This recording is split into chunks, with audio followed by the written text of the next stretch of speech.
हमारे चल रहे हैं lipid soluble vitamin. Lipid soluble vitamin कौन कौन से होते हैं? Lipid soluble vitamin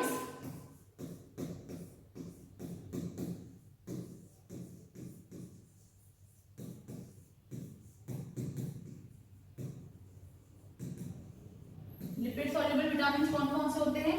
A E D के। ए ई डी के, उसमें से हमारा ए और डी हो चुका है। आज हम करेंगे विटामिन ई। आज हम कौन सा करेंगे? Vitamin E. Vitamin E. वैसे तो सारे ही विटामिन हमारे शरीर के लिए बहुत जरूरी है, उसके ऑर्गन के लिए, उसके फंक्शन के लिए, उसको प्रॉपर फंक्शन के लिए हमारे सारे विटामिन बहुत जरूरी है। लेकिन विटामिन ई जो है वो हमारे बॉडी के प्रोसेस में जरूरी तो है, लेकिन अगर हमें सुंदर दिखना है, हमें जल्दी बूढ़ा नहीं होना है, हमें जवान रहना है, तो हमें विटामिन ई इंटेक जरूर करना चाहिए।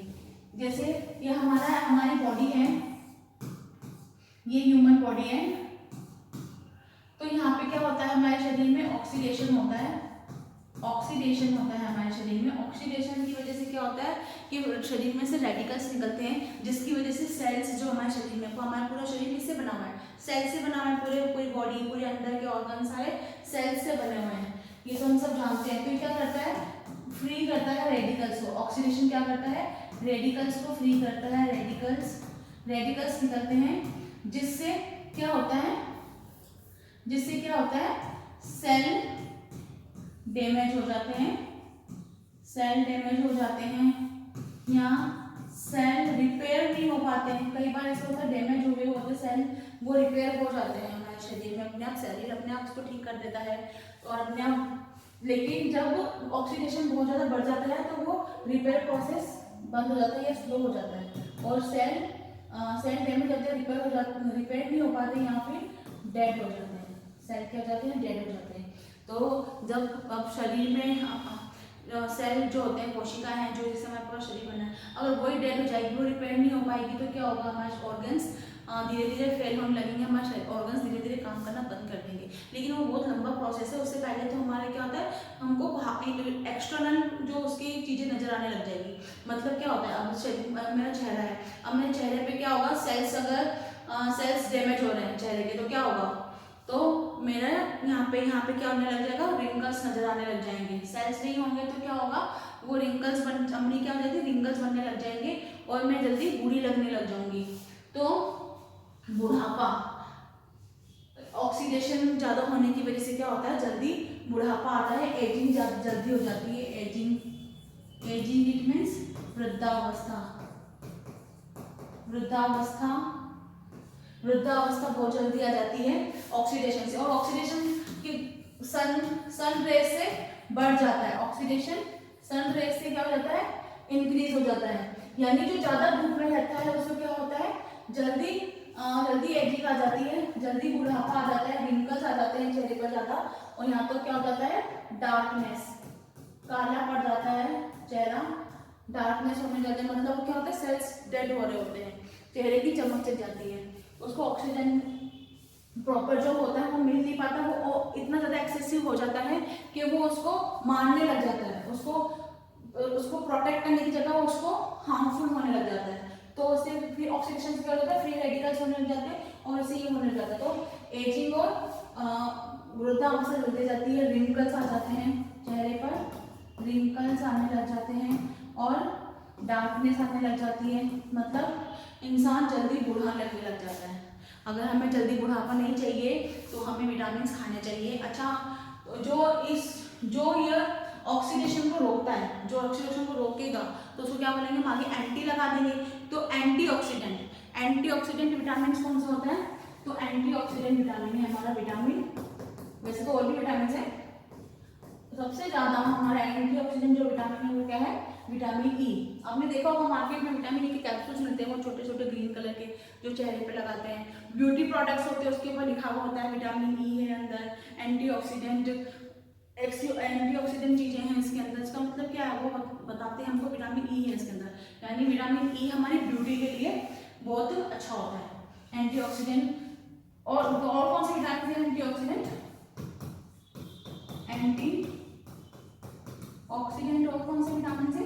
विटामिन ए, विटामिन सी ठीक है, ये 3 विटामिन है जो हमको एंटीऑक्सीडेंट का काम करते हैं। तो विटामिन ए तो मैंने बता ही रखा है, फ्रूट एंड वेजिटेबल्स जो ग्रीन ना हो, लाइक गाजर, कैरेट, एप्पल, तो इनसे हमको क्या मिलता है, और फिश, इनसे हमको क्या मिलता है, विटामिन ए। और विटामिन सी किससे मिलता है, खट्टे फूलों, खट्टे फलों से, सब्जियों से, तो सिट्रस फ्रूट्स, जूसी फ्रूट्स हो, खट्टे हो, उनसे हमको क्या मिलते हैं, विटामिन सी मिलता है। और ई सबसे ज्यादा हमको किससे मिलता है, फिश ऑयल। ई हमें सबसे ज्यादा किससे मिलता है, फिश ऑयल। जो फिश खाते हैं, और तो जो फिश खाते हैं तो उनको क्या, वो बहुत जल्दी बूढ़े नहीं होते, वो बहुत जल्दी जवान रहते हैं, उनके बाल भी बहुत अच्छे रहते हैं, चेहरे भी बहुत अच्छे रहते हैं। जैसे कि तुमने देखा होगा साउथ में ज़्यादातर वो फिश खाते हैं, होते काले हैं क्योंकि वहाँ पे सनराइज ज़्यादा आती है, तो होते काले हैं, लेकिन उनके बाल देखो कितने अच्छे होते हैं।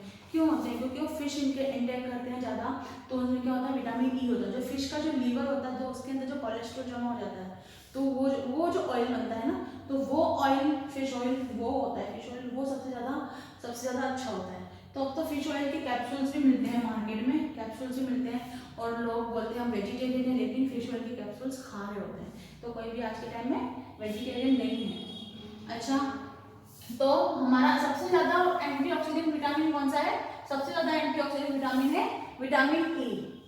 तो इसलिए हम विटामिन ई को हम क्या बोलते हैं, ब्यूटी विटामिन बोलते हैं, और एंटी ऑक्सीडेंट विटामिन बोलते हैं। ब्यूटी विटामिन बोलते हैं, एंटी ऑक्सीडेंट विटामिन बोलते हैं। और ठीक है, ये ब्यूटी विटामिन और एंटी ऑक्सीडेंट क्या था समझा दिया, ये तो हो गई इसकी एक बात। ठीक है, अब इसकी विटामिन ई की दूसरी बात क्या है, विटामिन ई की, जैसे कि ये है मेल और ये है फीमेल। मेल के होते हैं टेस्टिस और फीमेल की होती है ओवरी। ठीक है, इससे बनता है स्पर्म और इससे बनते हैं एग।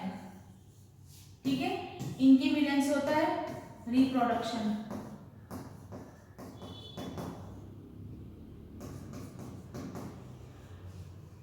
ठीक है, ये तो सबको पता है, मेल और फीमेल के टेस्टिस से उसमें बनता है स्पर्म और ओवरी से बनता है एग। लेकिन अगर जिसमें विटामिन ई की कमी है, तो ये जो बनने का प्रोसेस है, जो स्पर्म और एग का जो बनने का जो प्रोसेस है, वो नहीं हो पाएगा।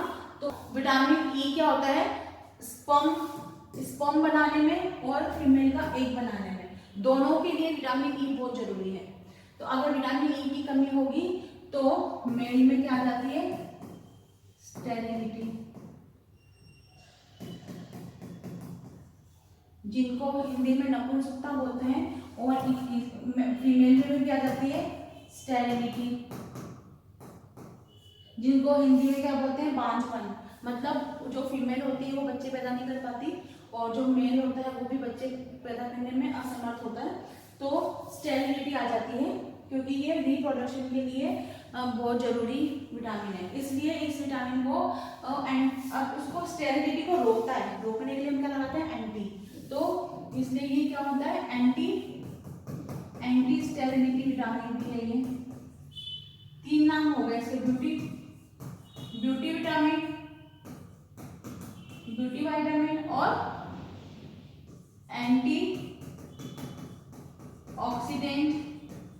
एंटीऑक्सीडेंट विटामिन, ब्यूटी विटामिन और एंटी स्टेरिलिटी विटामिन भी माना जाता है। तो अब ये क्या है, बच्चे पैदा करने के लिए विटामिन ई हमारे लिए बहुत जरूरी है। बच्चे पैदा करने के लिए विटामिन ई बहुत जरूरी है। तो बच्चे को इन साइंस की लैंग्वेज में बोलते हैं चाइल्ड को साइंस की लैंग्वेज में बोलते हैं टोको, और टू बियर मतलब पैदा करना, टू बियर जैसे बोलते हैं ना, आई एम बोर्न इन 1995, तो बोर्न का V1 क्या है, बियर, तो टू बियर। फेरोल मतलब क्या होता है, फेरोल मतलब होता है टू बियर,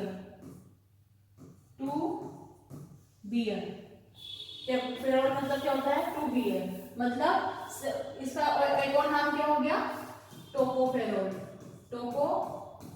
फेरोल। यानी विटामिन ई के कितने नाम हैं? कोई भी नाम आ सकता है। टोकोफेरोल विटामिन कौन सा है, या फिर एंटीऑक्सीडेंट विटामिन किसको कहा जाता है, ब्यूटी विटामिन कौन सा होता है, स्टेरिलिटी एंटी स्टेरिलिटी विटामिन कौन सा है, तो एंटी स्टेरिलिटी, ये सारे विटामिन कौन से हैं, ये सारे विटामिन ई के नाम है। ई के अलग अलग नाम है, टोकोफेरोल, एंटीऑक्सीडेंट, ब्यूटी विटामिन और एंटी स्टेरिलिटी विटामिन। ठीक है।